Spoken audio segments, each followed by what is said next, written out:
Hey, it's Dan. Did you know that Portland is home to the smallest city park in the world? True story.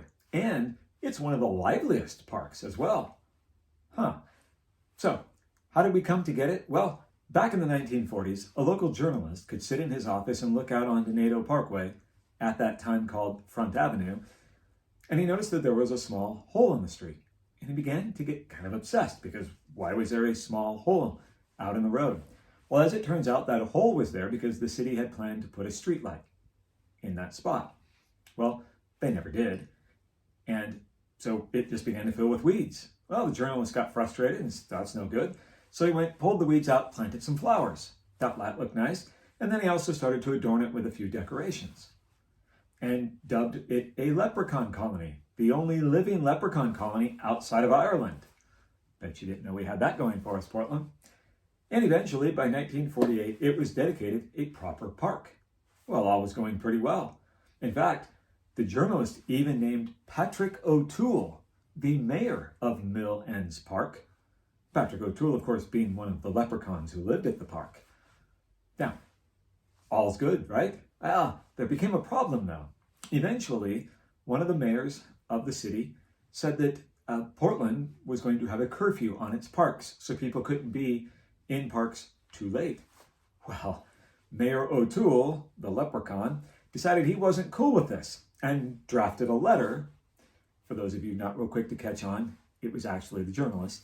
But Mayor O'Toole, the leprechaun, drafted a letter to the mayor of Portland, letting him know that if he planned to try and enforce the curfew on the leprechauns, that the leprechauns would put a curse on the mayor and the city of Portland.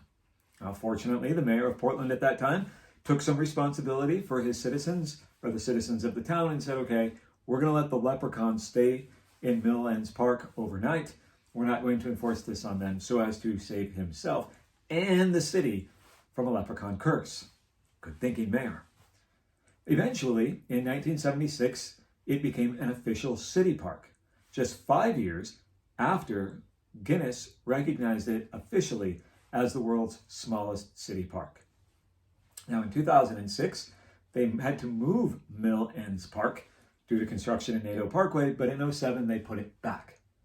Oddly, in 2013, someone actually stole the tree from Mill Ends Park, and then a week later put it back, because presumably, like most thieves, this one probably bragged to their friends, hey, I stole this tree, and people realized, dude, you stole a tree from the smallest park and you stole it from leprechauns, and now the curse is going to be on us.